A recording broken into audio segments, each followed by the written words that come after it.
Hoje eu vou produzir um pequeno castiçal da minha coleção Olho. O interessante desta peça é o processo de texturização e tingimento. Fiquem de olho. Eu sou Tomás Brasil e este é o Madeira que Gira. A madeira escolhida é uma peça de jequitibá. Ela tem aproximadamente 12 centímetros de lado por 4 de altura.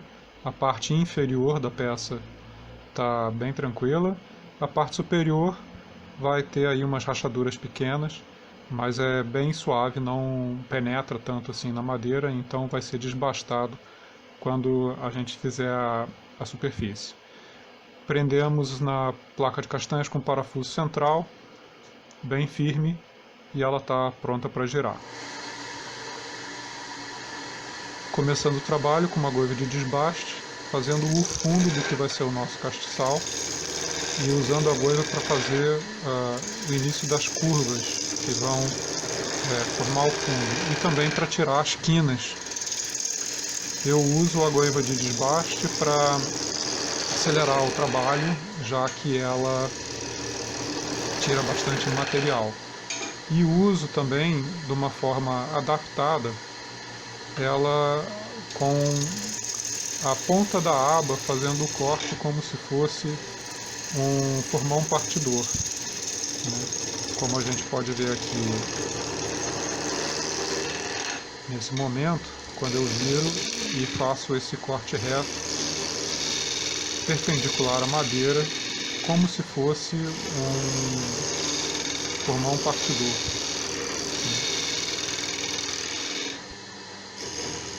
Esse desbaste na lateral, ele é feito até deixar a peça praticamente cilíndrica, né?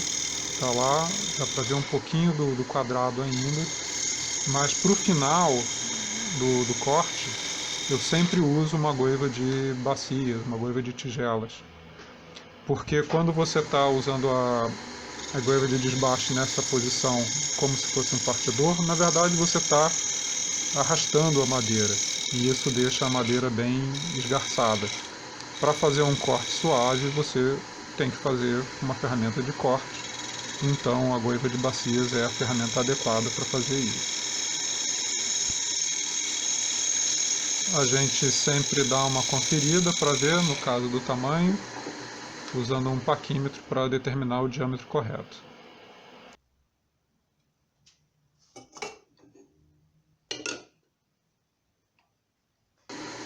E aqui a gente faz uma marcação no fundo com um compasso de ponta seca, determinando o que vai ser o encaixe quando a peça for virada para poder se trabalhar o outro lado, né? Usando a régua também para marcar o posicionamento do friso. E essas linhas elas vão determinar o tamanho da minha base, o tamanho do pé. A linha interna mais próxima do centro é o que vai ser o encaixe, e a linha externa é o tamanho máximo do que vai ser o pé. Usando a goiva de bacias, a gente vai fazendo a pequena escavaçãozinha para tirar material da posição do encaixe. E uma vez que a gente chega na profundidade, a gente alarga em direção, ficou um pouco encoberto, mas a gente alarga vindo do centro para fora até chegar no diâmetro aproximado. E faz a finalização, um formão oblíquo. Eu gosto muito desse formão porque a gente consegue alinhar ele com o fundo da peça e usá-lo ele em ângulo para fazer o encaixe que vai ser depois por expansão na placa de castanhas. A gente também dá uma desbastada bem rápida com a raspagem ali no pé, só para deixar ele levemente côncavo e garantir o apoio do lado externo da base. Um acertozinho pelo lado externo só para garantir aqui na viva do pé.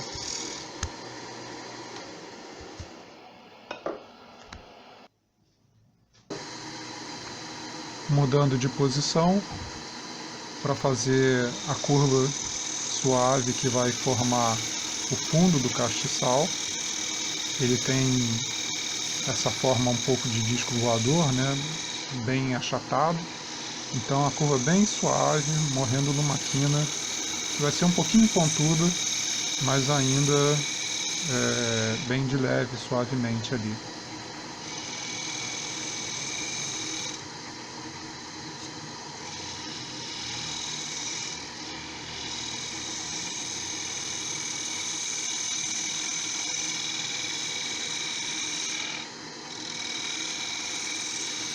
Vocês podem perceber que a gente busca sempre o melhor ângulo, né? Às vezes o braço tem que ficar um pouco mais estendido, às vezes ele fica um pouco mais para baixo, mas a goiva fica sempre no melhor ângulo para manter o chanfro em contato permanente com a madeira, garantindo o melhor corte possível.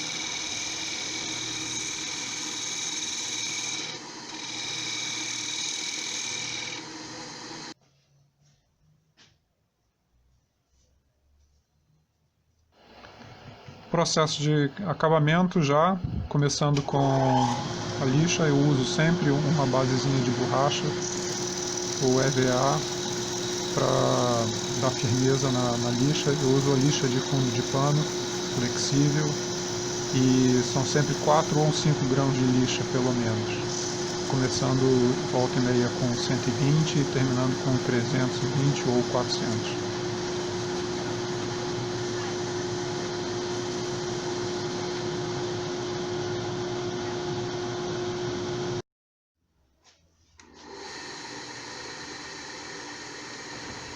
Depois da lixa, faz o lustre da madeira com a manta abrasiva. Ela vai fazer uma micro lixa bem fininha e também vai começar a dar brilho na superfície.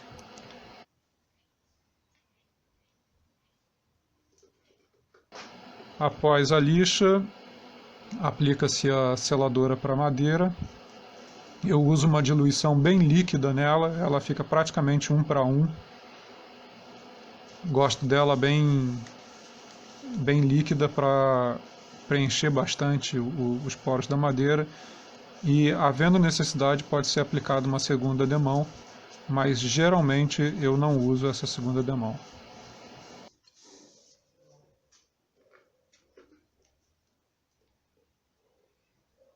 O excesso de seladora é retirado com uma toalha de papel de cozinha normal. Eu prefiro o papel de cozinha a pano ou estopa, porque volta e meia solta fio e deixa tudo engrumado, né? Fica ruim o acabamento. Prefiro usar o papel.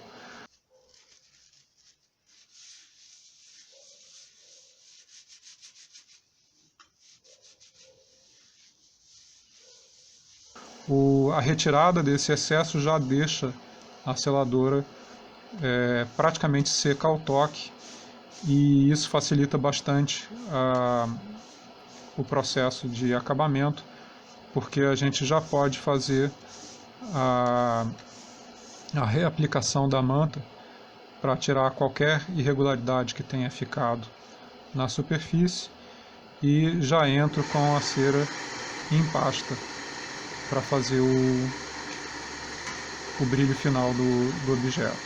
É importante fazer o acabamento do fundo, finalizar ele todo, porque uma vez que se inverta a peça no torno, você não tem mais um bom acesso ao objeto para trabalhar.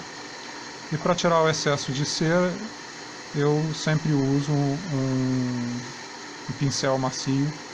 Aqui é um pincel de pintura normal, de pelo macio, e ele ajuda a levantar o brilho da peça. O fundo da peça está pronto, e agora é só tirar do torno e inverter. Então a gente desatarracha. Eu vou tirar o parafuso e usar as garras pelo processo de expansão por dentro do pé do nosso castiçal. Ele vai encaixar ali dentro. É importante que esse encaixe seja o mais justo possível para garantir contato em toda a superfície das garras de metal na madeira, e aí ele está novamente bem preso.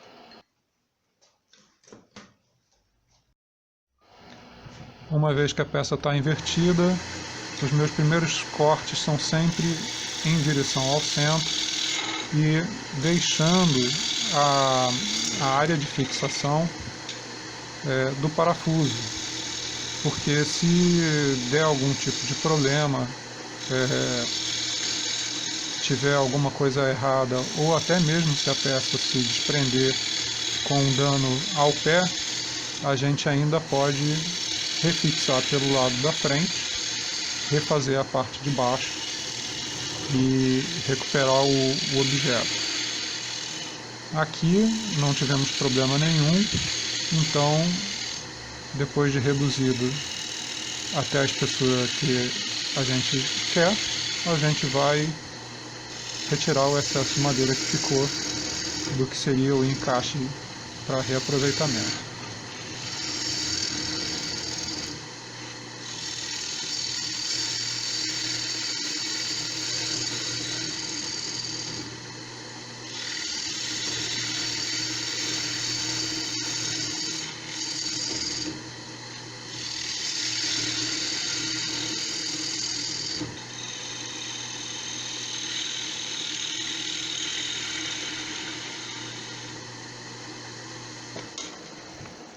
Uma vez que a gente termina os cortes, checando com uma régua para ver se a superfície está razoavelmente plana, e aí então aproximando o descanso para ter o maior apoio possível e começando a fazer o que vai ser a superfície de cima, na mesma curva da superfície de baixo, para ficar com aquele formato de disco voador que é característico desse objeto.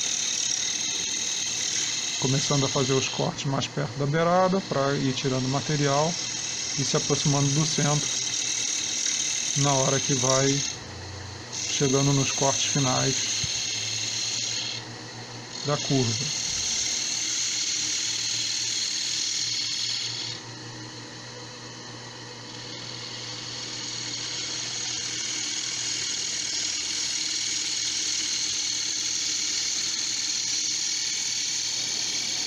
Detalhezinho interessante, bom de falar, é que sempre que a gente deixa uma quina na madeira, essa quina ela é meio que uma serra, né? Fica aquelas fibras pequenas ali e se a gente encostar com a mão pode machucar, então sempre uma quebradinha da quina com a lixa.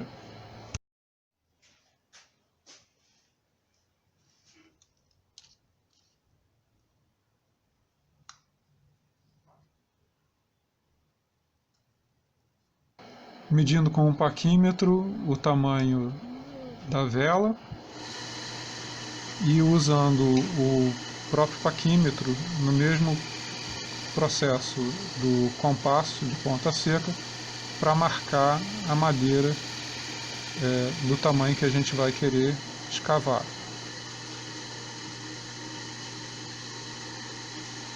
E aí entrando com a goiva de bacias para fazer esse furo que vai ser o posicionamento da vela dentro do castiçal.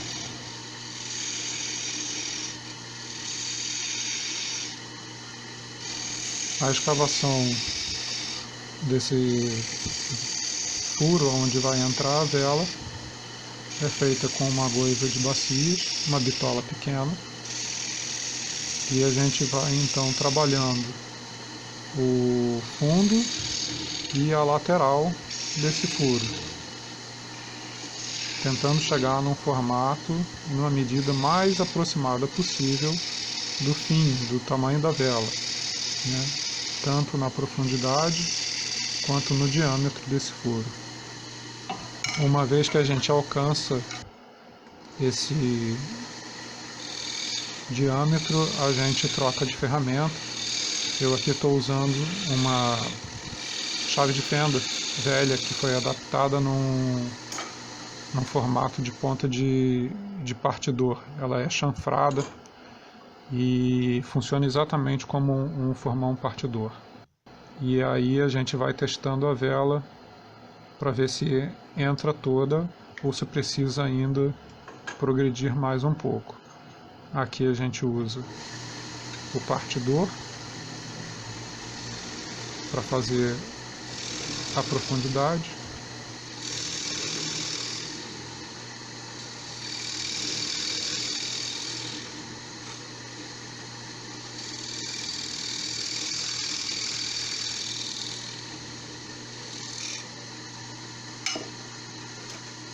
E o mini partidor feito com a chave de fenda para acertar a lateral e garantir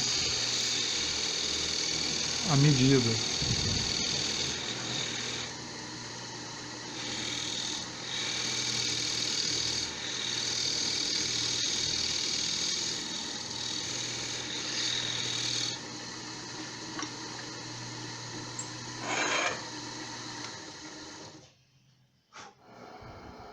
Uma vez que a gente chega no final, a gente testa novamente a vela só para ver se está tudo entrando direitinho, se o encaixe está funcionando. Eu gosto de deixar a vela bem justa dentro para não ficar folgado com a possibilidade de cair.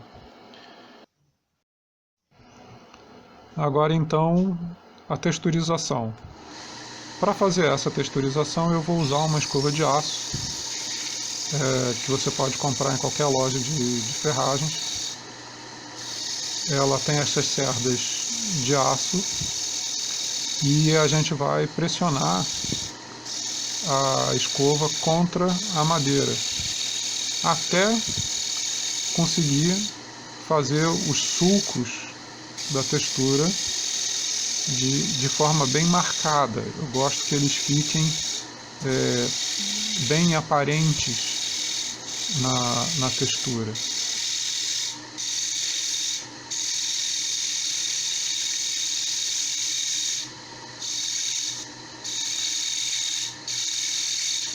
E às vezes a gente tem que fazer um pouquinho mais de força num determinado ponto para garantir a uniformidade dessa textura por cima, né? Às vezes ela entra mais num pedaço da madeira do que no outro, aí a gente vai ali localmente e trabalha aquela área que precisa ser acertada.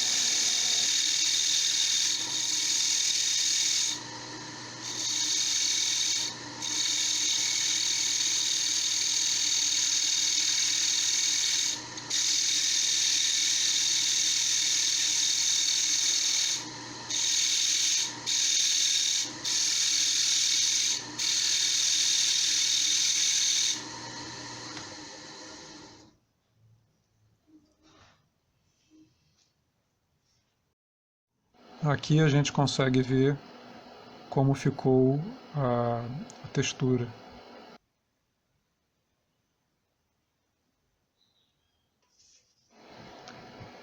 Dando início ao processo de tingimento, eu uso aqui uma solução à base d'água, é uma tinta à base d'água. Já foi mais comum de achar essa linha de tintas nas lojas de material de tinta. Agora a gente basicamente só consegue comprar pela internet. Aqui na minha cidade não acha isso em lugar nenhum.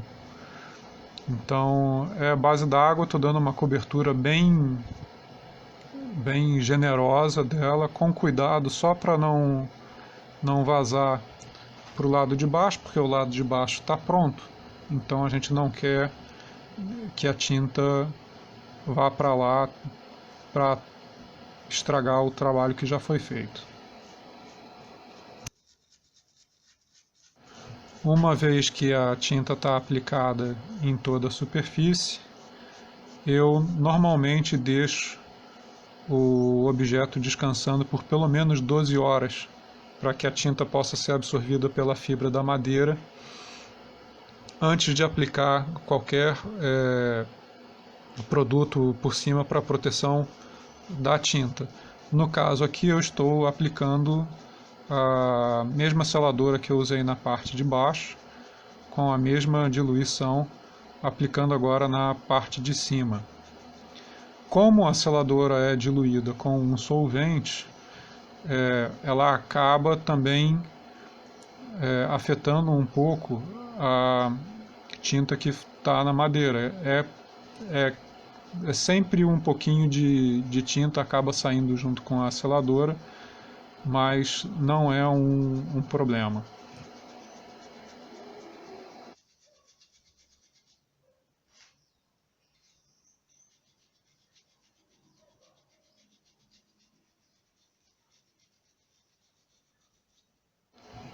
Uma vez que a seladora foi aplicada, eu deixo a peça descansando por 2 a 3 horas para secar a seladora antes de começar a fazer a lixação da parte interna, onde vai ficar a vela. Se eu começar a lixar com a seladora ainda molhada, o pó todo que sai dali de dentro fica grudado na superfície e vai acabar com o brilho da superfície. Então não é algo que a gente quer. A gente deixa a peça descansando e depois volta com ela para o torno para fazer a finalização do acabamento.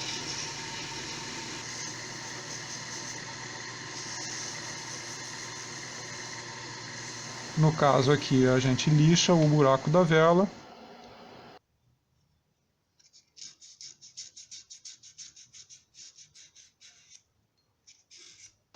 e passa a seladora no buraco.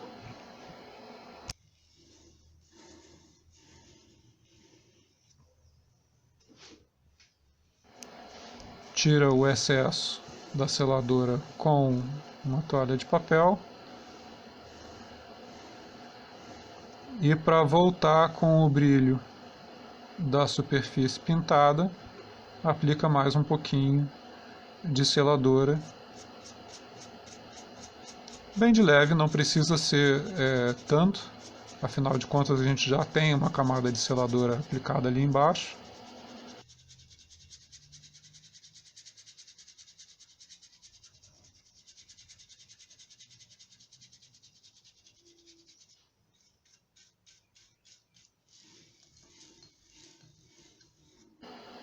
Tira o que ficar de excesso, tanto na parte interna quanto por trás, para não manchar.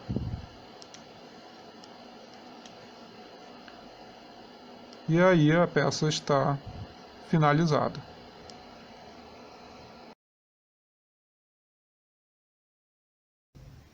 Se você gostou desse vídeo, deixe seu curtido aqui embaixo. E não se esqueça de se inscrever no nosso canal.